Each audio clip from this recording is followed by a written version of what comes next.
they sold anything, they used the money to buy something better for themselves. They claimed to love God, but they didn't even love each other. So they felt empty, alone, and depressed. As a result, most people disliked them, and very few lives were changed.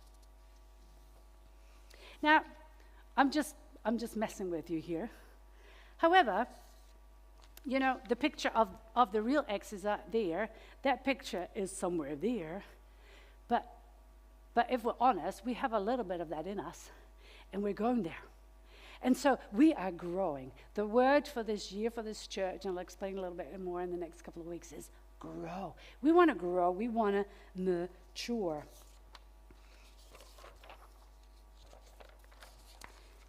So obviously, God has something better for his church. So if we want a different results, and this is, I love New Year. I really do. Do you know, being from the Northern Hemisphere, you guys have no idea how cool it is to have Christmas in the summer.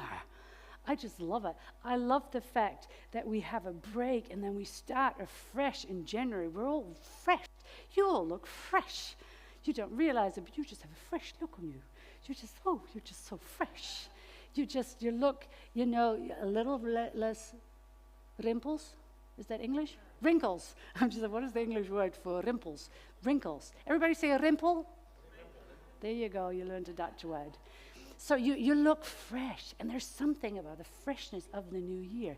So what we often do on a new year, we have a thing called New Year's resolutions. But I think that we've matured already from New Year's resolutions, that we don't have like a big, you know, what is your new resolution? Well, I'm going to be the kindest person. I'm going to lose 20 kilos. I'm going to never scream to my husband. I'm going to read the Bible every day. I'm going to pray 5 hours a day. Do you know what I'm saying? It's not going to work. So what you do, and I think we've learned, I think we've matured, you pick one thing. You pick one thing that you're working towards. And so today I want to talk about the new, maybe we should go back to the other one because that just looks a little bit unreal, you know, it's not, but even so, if I read it, we have a little bit of that in us. We do. Sometimes we're more devoted to our comfort than we are to other things, for example. But what I want us to do is I want to look at this, and I'm going to pick 3 points out. And I want you to be stirred up, like, what of those 3 points is something that I can work towards? Because I want to move more. I want to grow. I want to move more towards the church that we see in the book of Acts. And I'm not only asking you that personally, I'm asking for us as the church, as the body of Christ here in Otautau. So first things first, when we look at Acts, we see that they devoted themselves to the apostles' teaching and to fellowship and to the breaking of bread and prayer. The most important word in here is devoted. They were devoted. The word devoted is a Greek word, and it is proskatero. Proskatero. So proskatero, let me tell you what proskatero means. It means this: to live in a constant state of relentless pursuit, persistent, ongoing, obstinate devotion. I'm going to say it again so that you know what, when we are looking at that church who is totally devoted to the church, devoted to the teachings and fellowship and breaking of the bread and prayer. So in a constant state of relentless pursuit, persistent, ongoing, obstinate devotion. Look, if we're honest, in life, that might actually not be our constant pursuit. It is quite likely that when you have children, that your pursuit and that your constant devotion is your children. They need to go here and they need to go there, and they have worries and you have to work them out, and they've got homework. And your devotion, your constant devotion is around your children. It could be that it is around your career. You know, you're building a career, and that has all your attention and your ongoing devotion. Or your hobby. Gaming, could be a constant thing that you are doing. It has your heart, it has your pursuit. financial success, climbing the success ladder, working towards having your own home or even having your home, and then your devotion is to make it pretty, and we need some pink cushions, and then the pink cushions need to match the pink pot plant. Good luck on that one. Or a holiday, I love planning holidays. Like, where are we going to go? Where, and that can take up your devotion. Sport, rugby. It could be fitness. That can take over, or your social media profile, or I don't know, getting tickets to Red Hot Chili Peppers, or something like that. But the first century Christians were not casual. They were not casual. They were not pursuing comfort. They were full on. They were all in. They were sold out. Fully devoted followers of Christ. Now, one of the churches that we partner with in terms of resources and leadership is the Church of Open Life, Greg Rochelle. You know that because we use some of his material.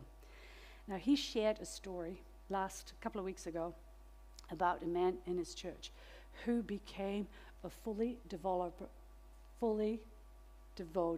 follower of Christ. And I want to share that clip with you.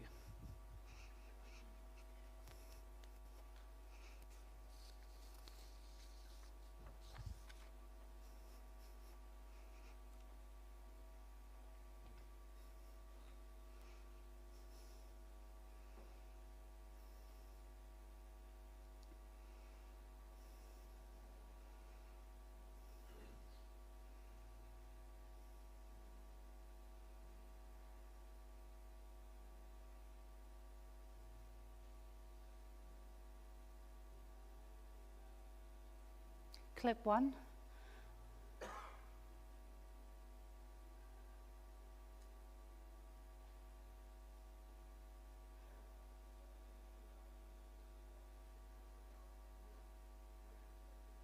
All right. We just need to do that again. Need a bigger hammer. So we have, it's a clip. So we have, no, I don't want to see the X.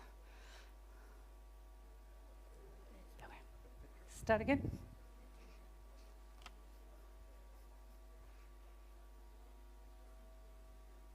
Started in a two-car garage. If you look carefully, there's there's overhead projector, the famous overhead projector, and look at how up to date that building is with all of the great things. We started in this building, and there is one story that may stand above all the others I know in our church about my friend named Jerome. Show you a picture of Jerome. Jerome has something in his hand that I don't think is legal, and he's not very sober in that picture, I'm pretty sure. Jerome had been in prison and was radically changed by Jesus. His prosperity changed. Before, it was drugs, and it became Jesus and all the things of God. And let me tell you what he did. It's very, very simple. All he did was he started coming to church every service. At first it was one service, then it was two, then it was three, then it was four, then it was five, then it was six, and he came to every service. And he was like a utility guy. He would serve anywhere. He'd serve on the host team, he'd serve on the kids team. He was the overhead projector flipper, which was not his best gift. For multiple reasons. One reason, Jerome had a finger shot off in a drug deal that went bad. And so when he was changing transparencies, people were counting fingers. 1, 2, 3, they were very confused. The other reason is because Jerome liked to worship and would be like 3 verses behind while we couldn't see the songs. But nevertheless, he just started serving, and he started growing in his faith. Jerome needed a job, and so we sat down one day, and I said, let's create a resume. What have you done in your life? He said, all I've done is sold drugs. So I helped him create a very true, with integrity resume that said Jerome is an experienced salesperson. He's a strong negotiator. He's got a strength in marketing. Jerome got his first job. Jerome had never had a relationship last more than 3 weeks. Was never in good shape. He met Shanna, who was coming out of the sex industry, and together with some premarital counseling and some disciple, they got married 24 years ago. And Jerome and Shanna now have 6 children, 3 of whom are adopted, homeschool their kids. The transformation started when I said, let's memorize James chapter 1 when we were going verse by verse through James. Jerome memorized James 1, then James 2, then James 3. To this day, he's memorized 57 books of the Bible, is a very successful computer programmer who leads mission trips several times a year to a place and a mission that he leads and sponsors. Jerome has in-person, one-on-one. I would tell you the real number, but I don't think you would believe it. The real number is much higher than this. But I'll say well over 1,000 people one-on-one he's led to Jesus. And the number is way higher than that, but you probably wouldn't believe it, so I'll say way over 1,000. How did he do it?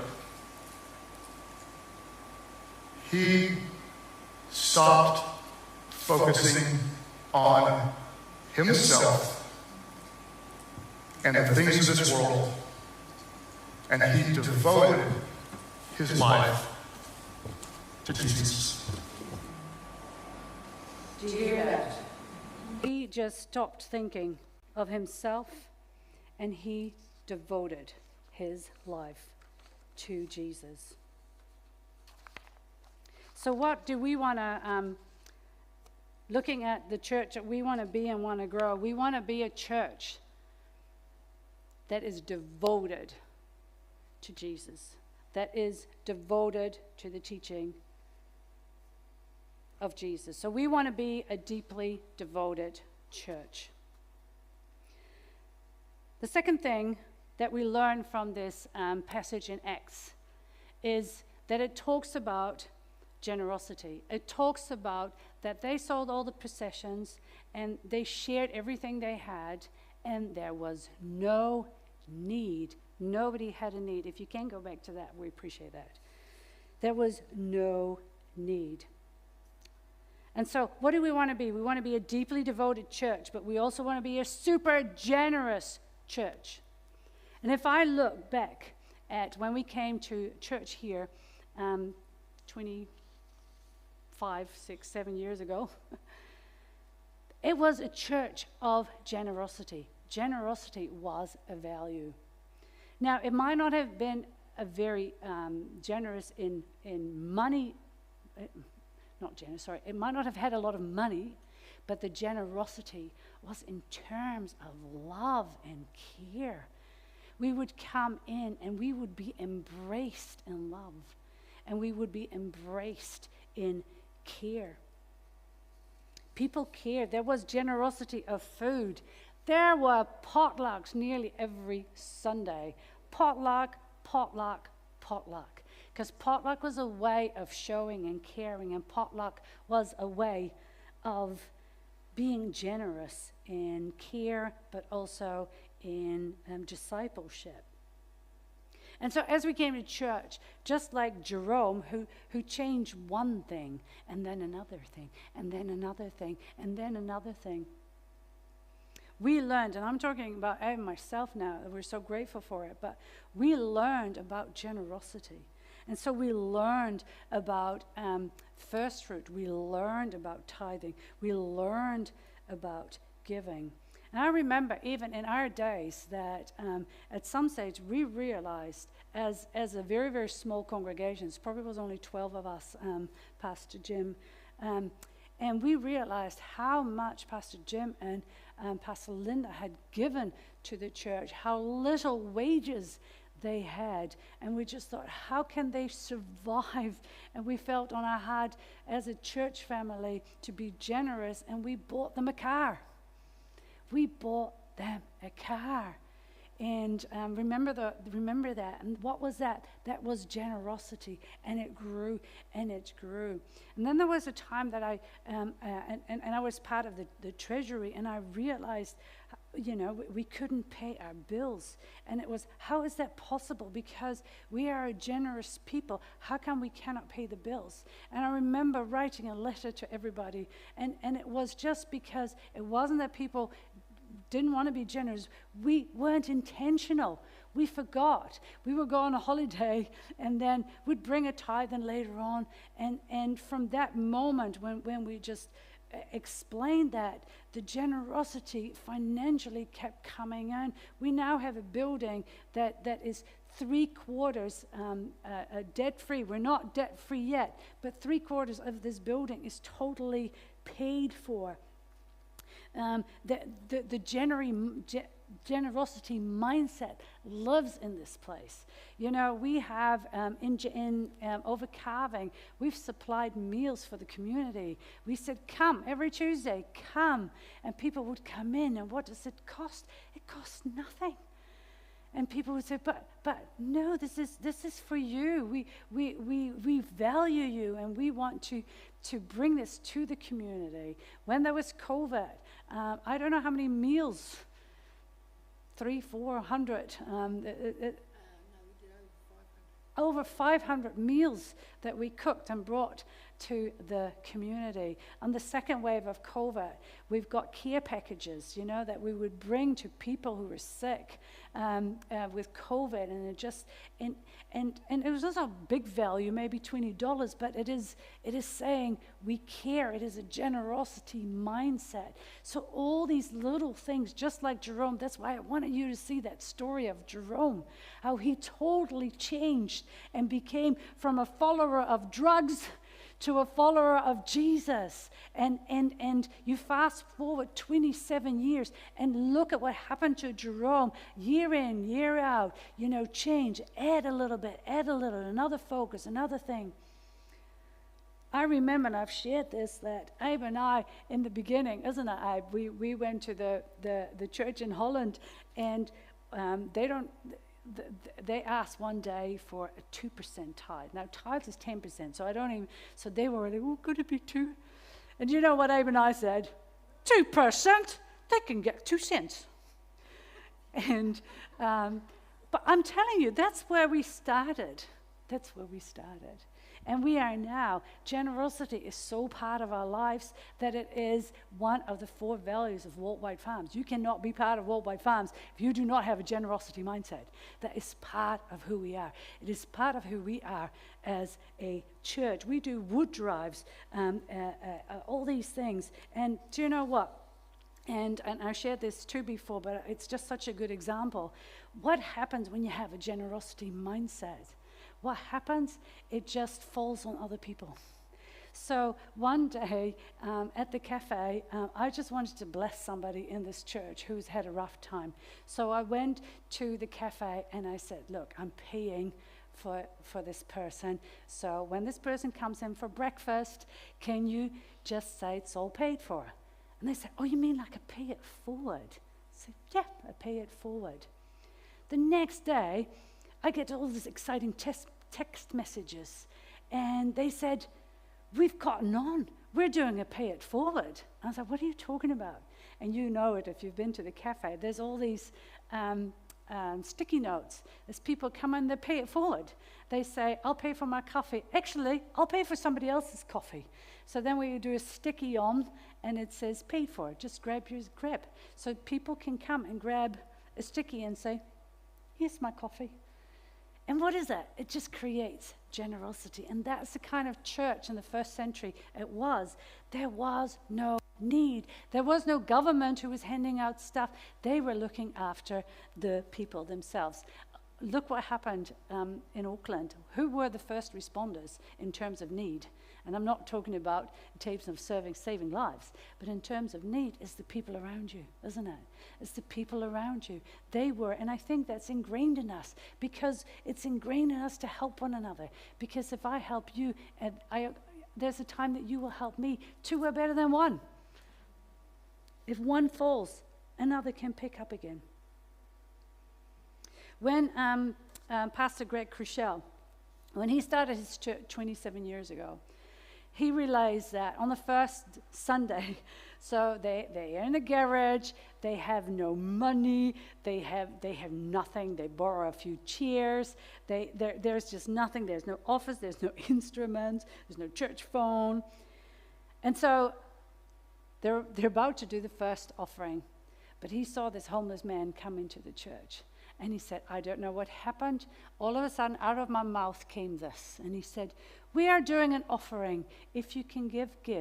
If the offering comes past you and you have a need, take out. And it just happened. He said, it just happened. I said it on the first day of church.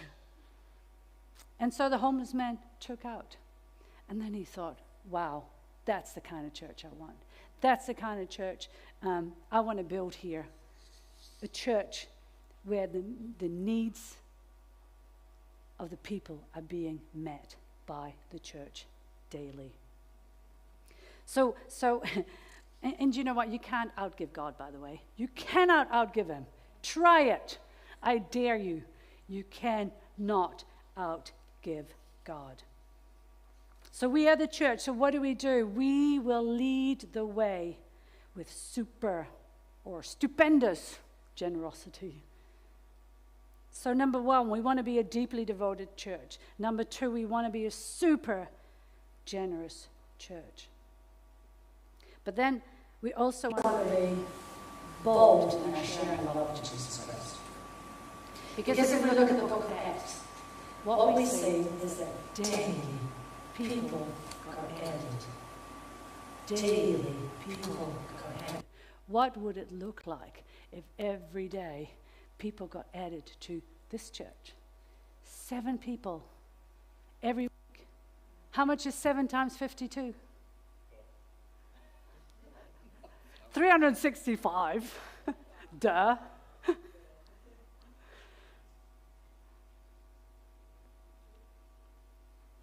And the Lord added to their numbers daily those who are being saved. Let us be people who boldly share the word. Share the love of Christ, in word, like speaking, it needs to be spoken, in deed, and let our lives reflect the love of Christ as well. Is this too big? Well, if you look at the first century church, miracles were happening. And we're just so many years later, but God is still a miracle working God. Maybe we just need to start doing what Jerome did. Maybe we need to start doing just a little thing at the time. You know where you're at. You might expect me as a pastor to that is my gift to tell everybody of Christ. It actually isn't. It's something I really intentionally need to do. If I today, and I've already prepared, so I'm ahead of you, I'm already convicted. The conviction's already, is coming your way, but I'm already convicted of all the, being devoted or being generous or being bold. I know that I need to do something in the bold. I need to make a step more in the bold of the declaration of Jesus Christ. But maybe I'll just change one thing. Maybe for me it is to in the weeks ahead, in the days ahead, to share something of Jesus with one person. Invite a person into church. And if I look at all the 3 things, maybe you feel that God is saying to you, become more devoted in following me, and maybe God has put on your heart, how about reading the word daily, or reading the word? Maybe serve in the church. Join a life group. We're going to start life groups in a few weeks' time. Very excited about that. Maybe you're like us with the generosity and you're still on the 2 cents. Maybe you need to move to 2%. I don't know. Pray. But let's fall in love with the work of God in his church. I heard this said, and I love it. We are not spiritual consumers. We are spiritual contributors. The church doesn't exist for us. We are the church, and we exist for the world. Church is not a place we go, it's who we are. We are the church. Who are we? We are the church. I want to invite you to just don't go to church, but be the church. So change your proskyterio, your devotion. Do what Jerome did. Just change the object of your devotion. And one very simple challenge as you start the new year, devote one thing towards Jesus.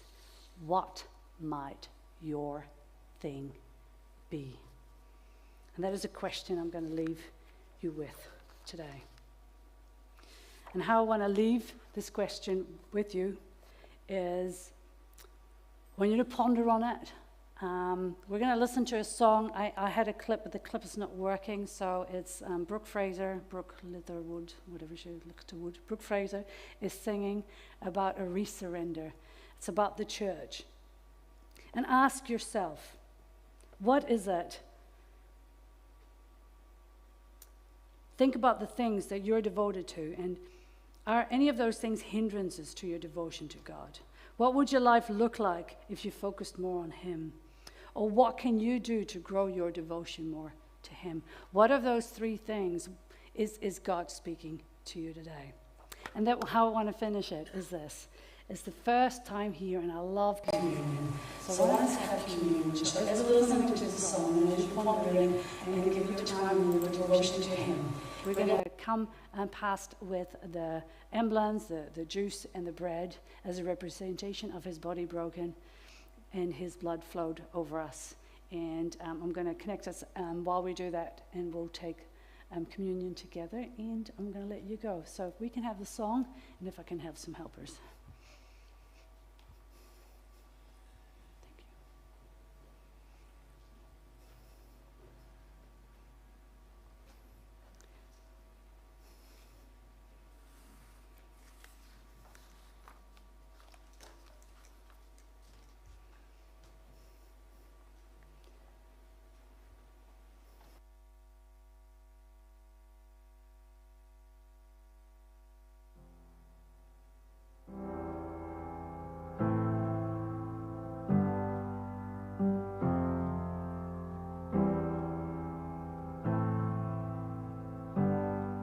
You're turning over tables and calling for return to our lives upon the altar, the things we did at first.